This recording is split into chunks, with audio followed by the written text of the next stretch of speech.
اس اصول کے تحت جو قدم میں نے اٹھائے ان میں سب سے پہلا کہ نکاح مسجد میں ہو،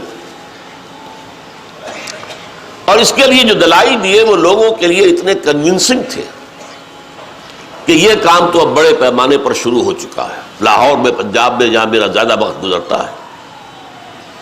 دلائل کیا تھے؟ خدا کے بندو، حدیث موجود ہے، اعلنوا ھذا النکاح وجعلوہ فی المساجد،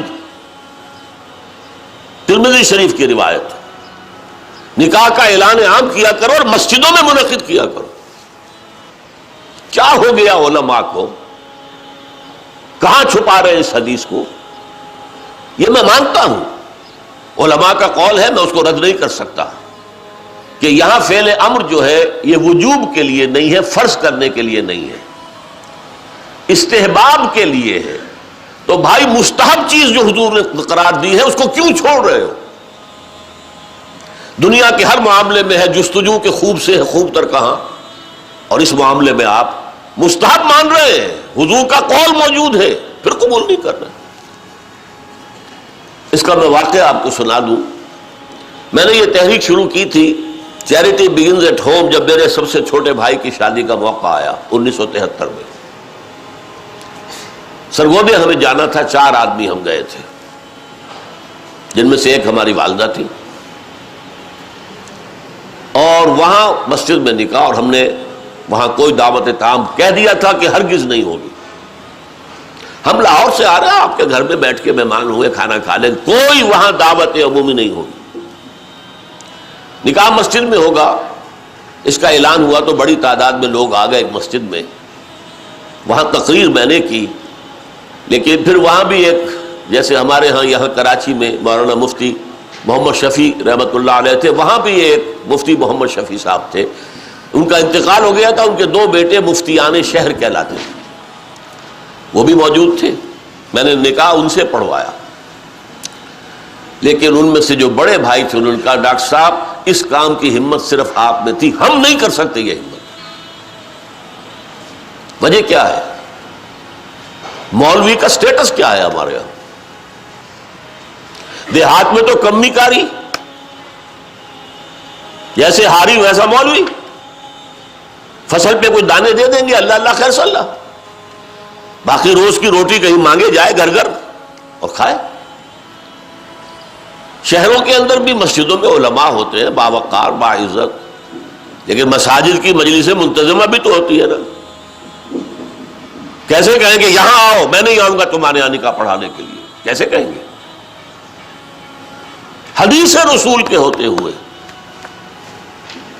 بہرحال اس پر لوگوں کو شرم بھی آئی، احساس کیا انہوں نے کہ واقعتاً بات صحیح ہے۔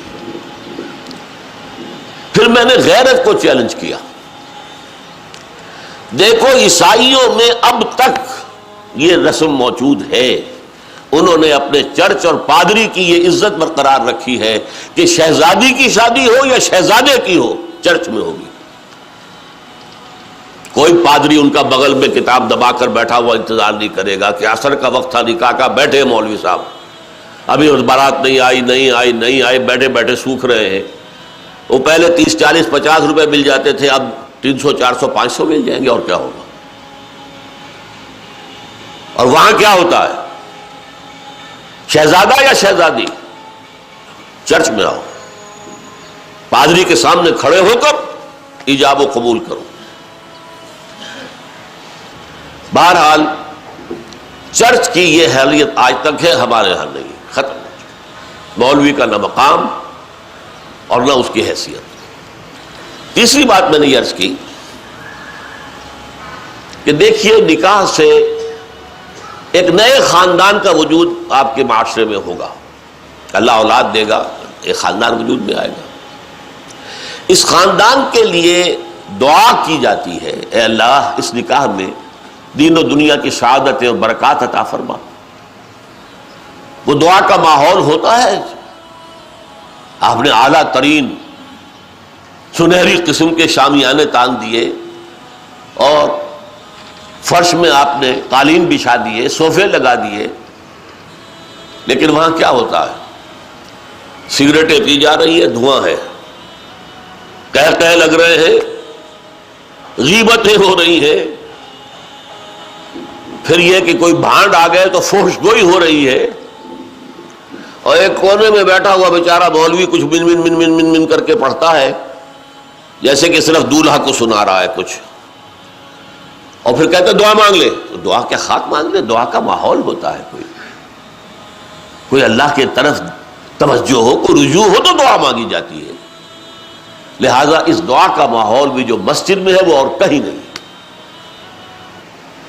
چوتھی چیز یہ بھی غیرت کو جگانے والی ہے، اگر حضور کی بیٹیوں کے نکاح مسجد میں ہوئے تو کون مسلمان ہے جو کہہ سکے میری بیٹی زیادہ باعزت ہے فاطمہ سے رضی اللہ تعالی عنہ؟ میری بیٹی کا نکاح مسجد میں کیسے ہو؟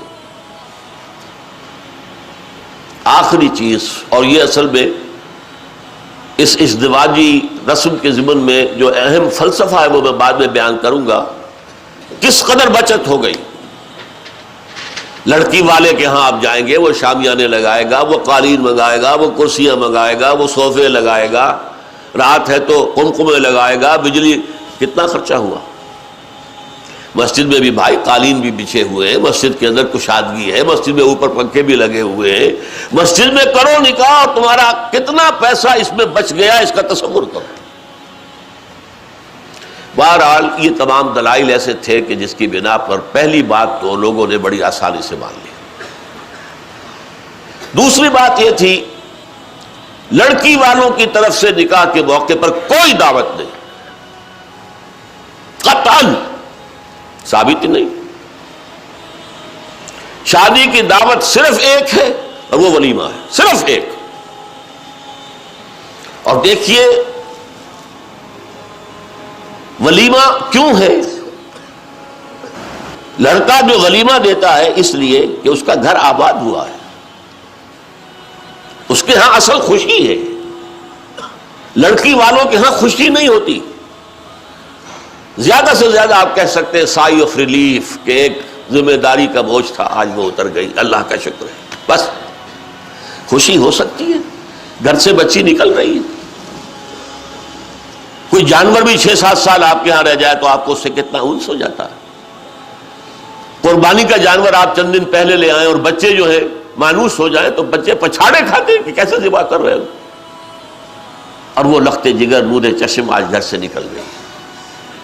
ماؤں کو غشی کے دورے پڑ رہے ہیں، بہن بھائی رو رہے ہیں، دلہن رو رہی ہے، باپوں کی آنکھیں بھی نم ہو جاتی ہیں. خوشی کا موقع نہیں ہے ان کے یہاں. اور پھر دیکھیے تماشا، نکاح کے موقع پر چھوارے کون لائے گا؟ لڑکے والے. اور مرغ پلاؤ کس سے کھائیں گے؟ لڑکی والوں سے. تو ذرا عقل کے ناخن لو، جو تمہیں مرغ پلاؤ اور متنجن کھلا سکتا ہے وہ چھوارے نہیں بانٹ سکتا تھا؟ یہ کیا ہے؟ یہ وہی ہے ہندوانہ پس منظر اور ہمارا اسلامی پس منظر، دونوں یہاں گڑبڑ ہو گئے. لہذا نکاح کے موقع پر چھوارے لاتا ہے لڑکے والا اور پھر دعوت کھاتے ہیں لڑکی والوں سے. انتہائی نامعقول بات. میں نے عرض کیا نا کہ خوشی ہے، دعوت ایک ہے ولیمہ. اس کے لیے حضور نے اتنی تاکید فرمائی. اولمو، یہ احادیث ہیں، اولمو ولو بشاۃ، ولیمہ ضرور کرو چاہے ایک ہی بکری ہو تمہارے پاس. اور یہ عرب میں مفلس ہونے کی سب سے بڑی علامت تھی. وہاں تو بھیڑیں اور بکریاں پالتے تھے، ریوڑ ہوتے تھے. ایک ہی بکری ہے تو وہی ذبح کرو، گوشت پکاؤ، کھلاؤ. یہاں تک دعوت اذا دعی احدکم للولیمۃ فلیاتھا، جب تم میں سے کسی کو ولیمے کی دعوت دی جائے ضرور جائے. اس سے آگے دیکھیے، اور اس میں توازن جو ہے ہماری دین میں اور حضور کے فرمودات میں، اس کا ایک نقشہ سامنے آتا ہے. بئس الطعام طعام الولیمہ، ولیمے کا کھانا برا کھانا ہے. کیوں؟ اس میں غریبوں کو نہیں بلایا جاتا. ظاہر بات ہے، یہ مسلی کھلانے کے لیے تو ولیمہ نہیں ہوتا. ولیمہ تو ہوتا ہے اپنے دوستوں کو، احباب کو، رشتہ داروں کو، قرابت داروں کو شریک کرنے. لیکن اس کے باوجود، اسی حدیث کا ٹکڑا، اس کے باوجود میں تم سے کہتا ہوں کہ جسے بلایا جائے اگر وہ نہیں جائے گا تو وہ اللہ اور اس کے رسول کے حکم کی خلاف ورزی کرے گا. یہ تاکید ہے. اور یہاں تک تاکید ہے اگر تمہارے کسی بھائی نے نکاح کیا ہے اور اس کے پاس کچھ نہیں ہے ولیمے کے لیے، اپنے گھر سے کھانا لے جاؤ اور اس کے ساتھ جا کر بیٹھ کر کھا لو، سیلیبریٹ کرو.